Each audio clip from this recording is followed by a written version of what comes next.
محترم ناظرین السلام علیکم۔ بسم اللہ الرحمن الرحیم۔ شروع اللہ کے نام سے جو بڑا مہربان نہایت رحم و کرم کرنے والا ہے۔ آج ہم سنیں گے نبی علیہ الصلاۃ والسلام سے ایک یتیم پر شفقت کا واقعہ۔ نبی علیہ الصلاۃ والسلام عید کے دن گھر سے مسجد کی طرف تشریف لانے لگے۔ راستے میں آپ نے کچھ بچوں کو کھیلتے دیکھا تو انہوں نے اچھے کپڑے پہنے ہوئے تھے۔ بچوں نے سلام عرض کیا تو نبی علیہ الصلاۃ والسلام نے جواب ارشاد فرمایا۔ اس کے بعد آپ علیہ السلام آگے تشریف لے گئے تو ایک بچے کو خاموشی کے ساتھ اداس بیٹھے دیکھا۔ آپ علیہ السلام اس کے قریب رک گئے۔ آپ علیہ السلام اس بچے سے پوچھا کہ تمہیں کیا ہوا ہے؟ تم اداس اور پریشان نظر آ رہے ہو۔ اس نے رو کر کہا، اے اللہ کے محبوب صلی اللہ علیہ وآلہ وسلم، میں یتیم ہوں، میرے سر پر باپ کا سایہ نہیں ہے جو میرے لیے کپڑے لا دیتا۔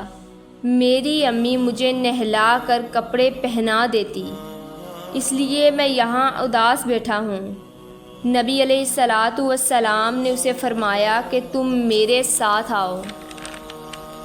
آپ علیہ السلام اسے لے کر واپس اپنے گھر تشریف لائے اور سیدہ عائشہ صدیقہ رضی اللہ تعالیٰ عنہا سے فرمایا، حمیرہ، انہوں نے عرض کیا، لبیک یا رسول اللہ، میں حاضر ہوں۔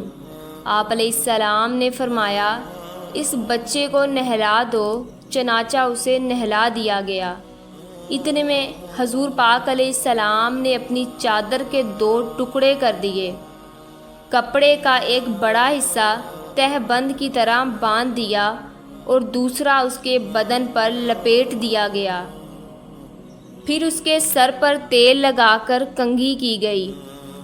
حتیٰ کہ جب وہ بچہ تیار ہو گیا تو حضور پاک علیہ السلام کے ساتھ چلنے لگا تو حضور پاک علیہ السلام نیچے بیٹھ گئے اور اس بچے کو فرمایا کہ آج تو پیدل چل کر مسجد میں نہیں جائے گا بلکہ میرے نبوت والے کندھوں پر سوار ہو کر جائے گا۔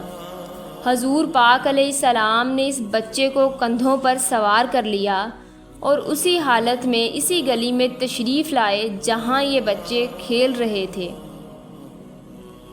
جب دوسرے بچوں نے یہ معاملہ دیکھا تو وہ رو رو کر کہنے لگے، کاش ہم بھی یتیم ہوتے اور آج ہمیں بھی حضور پاک علیہ السلام کے نبوت والے کندھوں پر سوار ہونے کا شرف حاصل ہوتا۔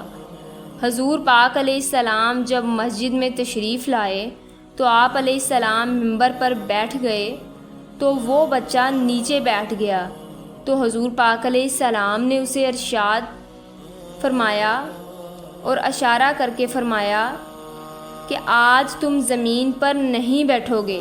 چنانچہ حضور پاک علیہ السلام نے اس بچے کو اپنے منبر پر بٹھایا اور پھر اس کے سر پر ہاتھ رکھ کر ارشاد فرمایا کہ جو یتیم کی کفالت کرے گا اور محبت و شفقت کی وجہ سے اس کے سر پر ہاتھ پھیرے گا تو اس کے ہاتھ کے نیچے جتنے بال آئیں گے اللہ تعالیٰ اس کے نامہ اعمال میں اتنی نیکیاں لکھ دے گا۔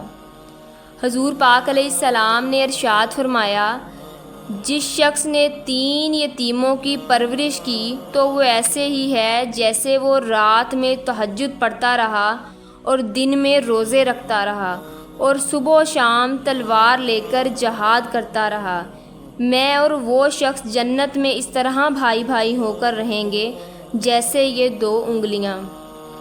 یتیم کے ساتھ حسن سلوک کا اجر کے متعلق ایک روایت ہے۔ حضرت عبداللہ بن عباس رضی اللہ تعالیٰ سے روایت ہے کہ جو شخص کسی مسلمان یتیم کو اپنے ساتھ رکھ کر اسے کھلائے پلائے تو بلا شبہ اللہ تعالیٰ اسے جنت میں داخل کرے گا، سوائے اس کے کہ وہ ایسا گناہ کرے جو مغفرت کے قابل نہ ہو۔